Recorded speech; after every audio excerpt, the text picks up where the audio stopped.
Bismillahirrahmanirrahim. Assalamualaikum warahmatullahi wabarakatuh. Salam sejahtera untuk kita semua. Alhamdulillah hari ini kita bisa berjumpa kembali untuk melaksanakan perkuliahan secara online, di mana pada hari ini kita akan membahas mengenai transaksi syariah atau akad. Nah, di dalam video ini kita akan membahas mengenai transaksi-transaksi atau akad-akad apa saja yang itu dilarang dalam Islam, serta transaksi ataupun akad yang itu diperbolehkan di dalam Islam, ya. Oke, yang pertama adalah terkait dengan asas transaksi yang ada di dalam syariah ataupun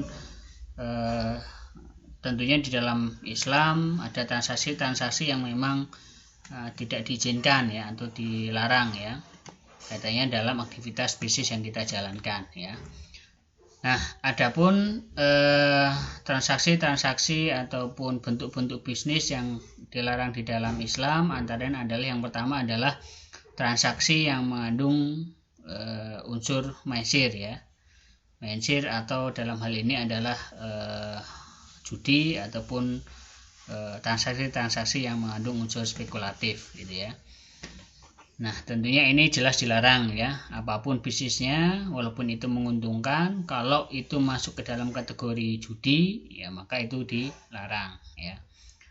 Nah, kemudian yang kedua yaitu ada namanya transaksi aniaya atau dolim, ya, atau transaksi yang mengandung atau mengakibatkan kerugian baik itu diri sendiri, orang lain maupun lingkungan, ya.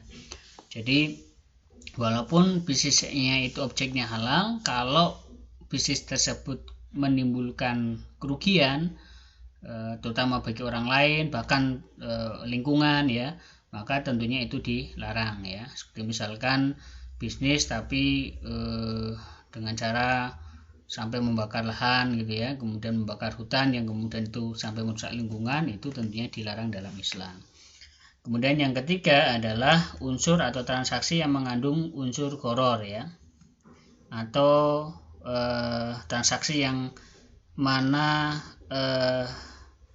tidak jelas, ya, baik secara objek maupun kualitas ataupun kuantitas barangnya, ya. Jadi transaksi yang mana memperjualbelikan objek yang itu belum jelas, ya, baik secara kuantitas maupun kualitasnya, gitu, ya.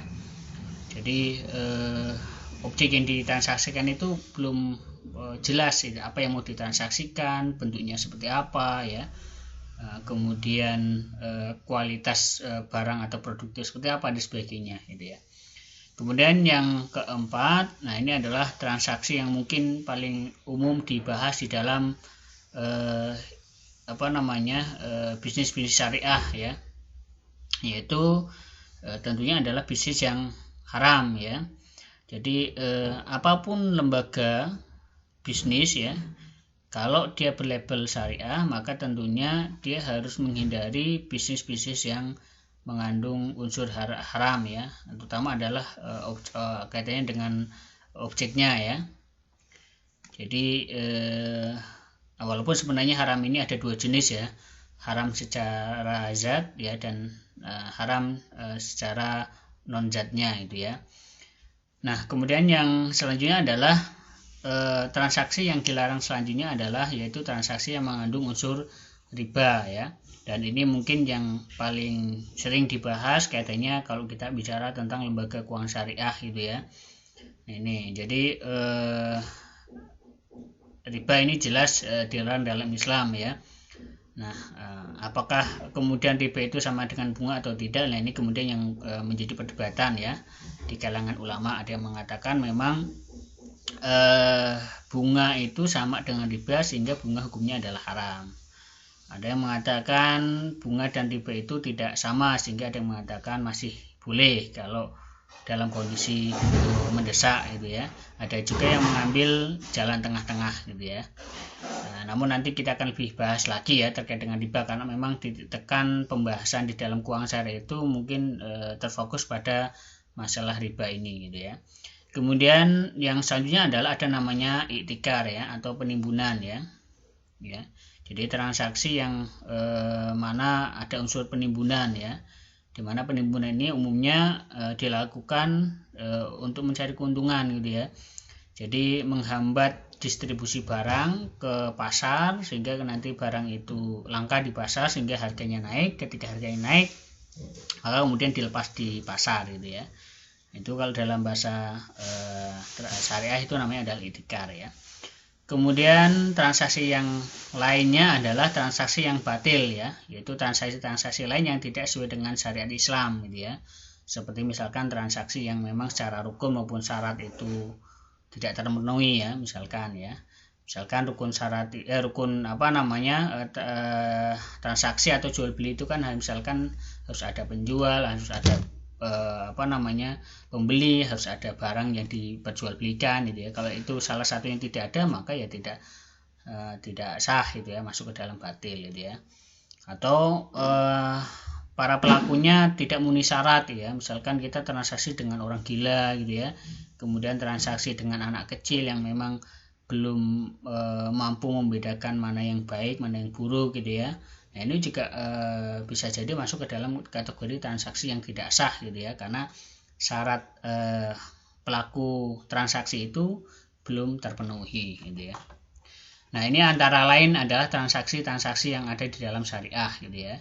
Untuk lebih gampangnya memudahkan menghafalkan ini, kita cukup singkat saja dengan istilah maghrib ya. M-nya maisir, A-nya adalah aniaya, G-nya adalah gharar, H-nya adalah haram, R-nya adalah riba, I-nya adalah itikar, B-nya adalah batil ya.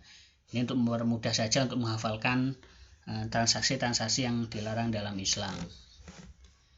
Nah, kemudian selanjutnya adalah karena orientasi nanti kita akan membahas berkaitan dengan lembaga keuangan syariah ya, baik itu bank, baik itu non bank ya, yang berbasis syariah, maka umumnya pembahasan mengenai ini biasanya berkaitan dengan masalah bunga gitu ya, ataupun riba gitu ya.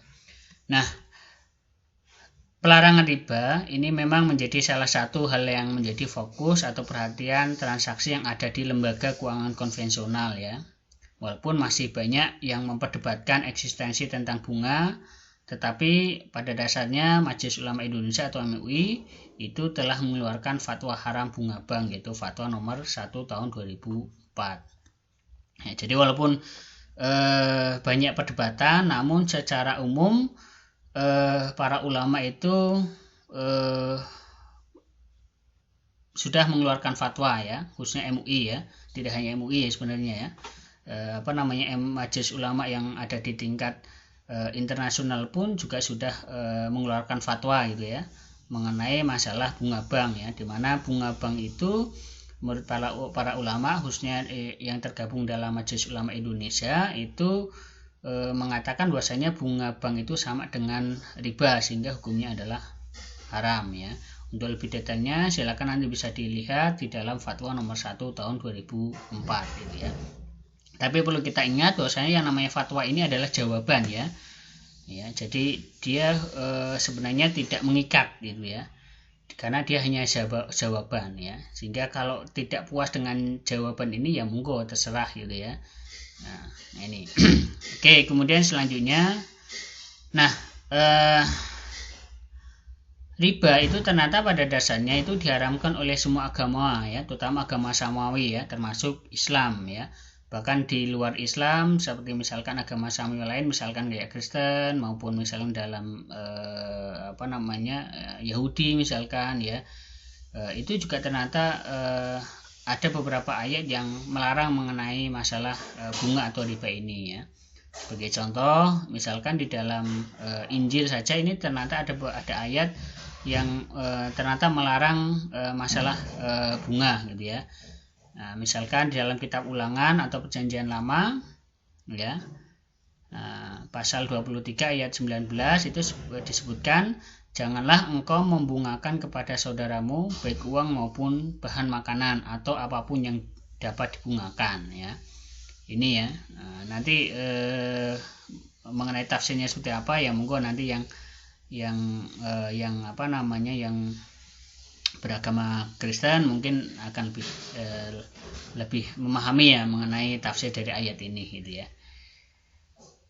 Itu ya. Jadi pada prinsipnya sebenarnya permasalahan bunga ini sebenarnya bukan hanya permasalahan yang ada dalam Islam saja ya, tapi juga permasalahan yang juga ditentang oleh agama-agama ya, terutama agama-agama Samawi ya.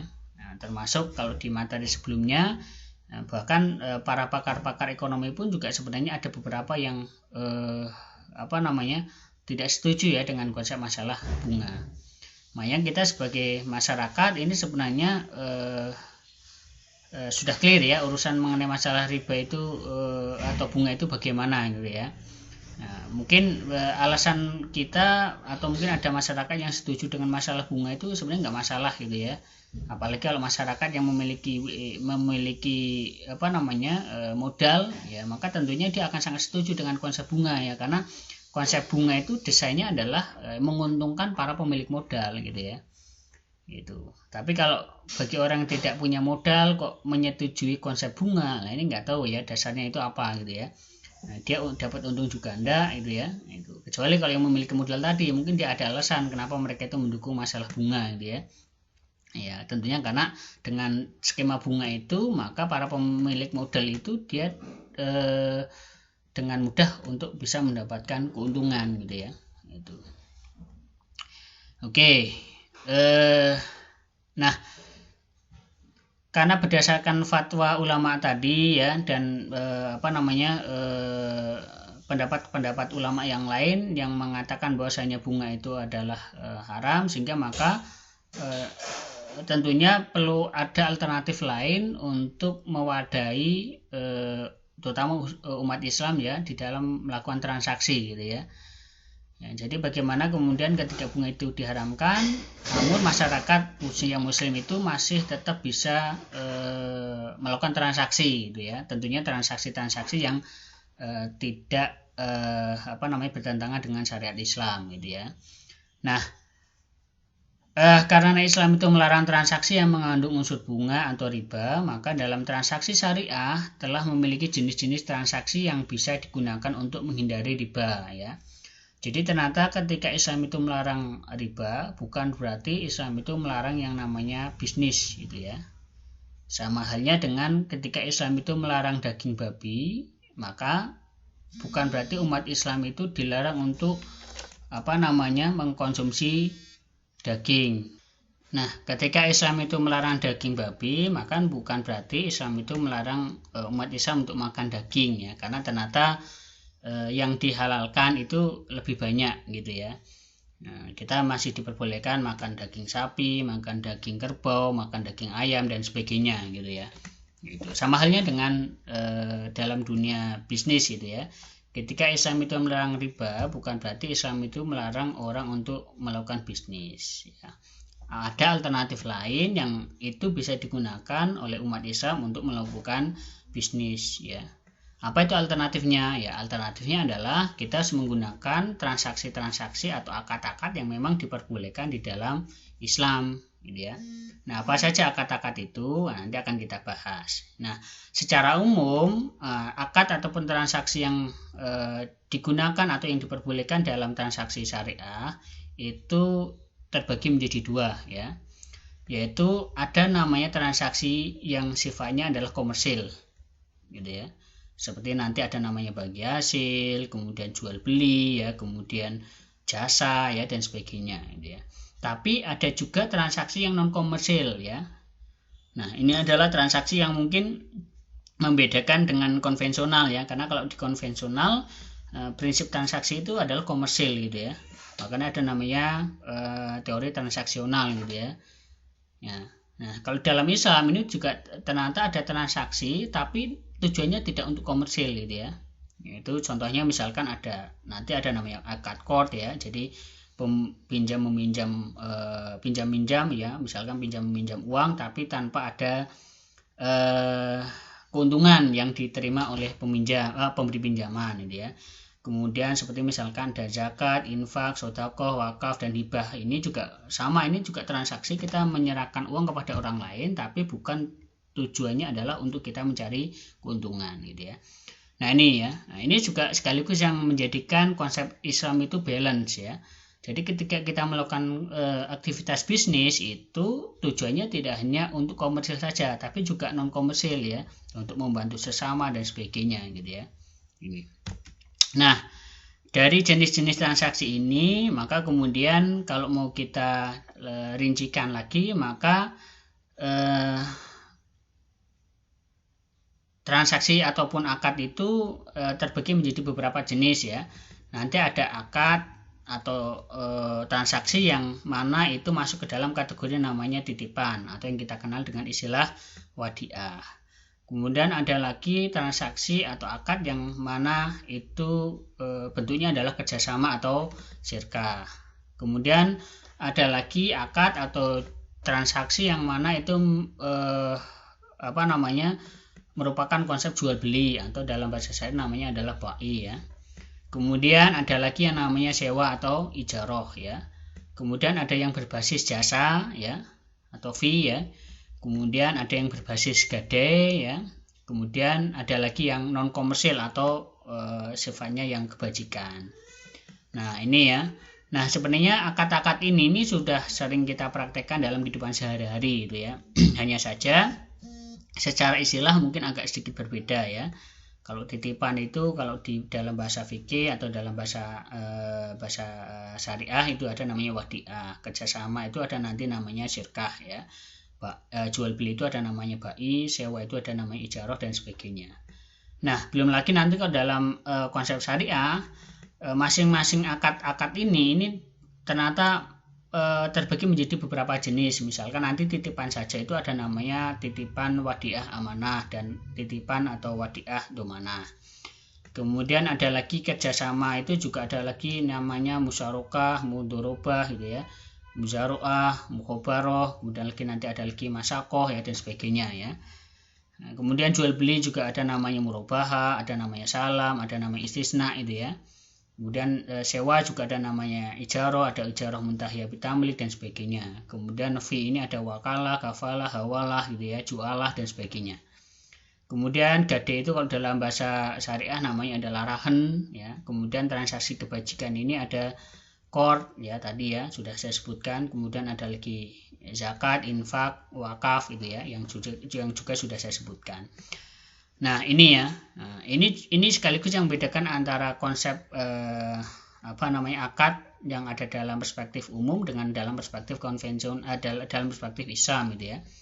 Dalam perspektif umum atau konvensional mungkin yang namanya titipan ya namanya titipan apapun itu bentuknya namanya titipan ya. Tapi kalau dalam syariah beda perlakuan sedikit itu saja nanti namanya berbeda. Kerjasama itu juga nanti beda perlakuan itu juga jenisnya nanti berbeda. Nah, oke. Namun tidak usah bingung karena walaupun ini namanya agak asing ataupun mungkin sebagian dari kita masih belum sering mendengar istilah-istilah ini, namun secara praktek sebenarnya sering kita dapatkan atau sering kita praktekkan dalam kehidupan sehari-hari gitu ya. Nah ini adalah hanya sebagian kecil saja akad-akad yang umumnya diterapkan di dalam lembaga-lembaga keuangan syariah ya. Dan kalau mau lebih luas lagi sebenarnya masih banyak lagi akad-akad yang lain gitu ya. Nah ini, jadi pada prinsipnya nanti kalau kita ingin memahami lembaga-lembaga keuangan syariah gitu ya, yaitu bank syariah, asuransi syariah, pasar modal syariah dan sebagainya. Modal kita sebenarnya adalah kita memahami dulu akad-akad yang ada di sini gitu ya. Nah, karena nanti sistem operasi lembaga-lembaga keuangan syariah itu adalah basisnya adalah akad ini gitu ya. Apakah musyarakah, murobah dan sebagainya ya. Nah, artinya akad-akad ini sebagai alternatif untuk menghindari transaksi yang berbasis bunga atau riba tadi ya. Oke, mungkin sementara ini dulu untuk penjelasan mengenai transaksi ataupun akad syariah. Untuk nanti lebih detailnya masing-masing akad ini seperti apa nanti akan kita bahas pada pertemuan selanjutnya. Demikian, Assalamualaikum warahmatullahi wabarakatuh.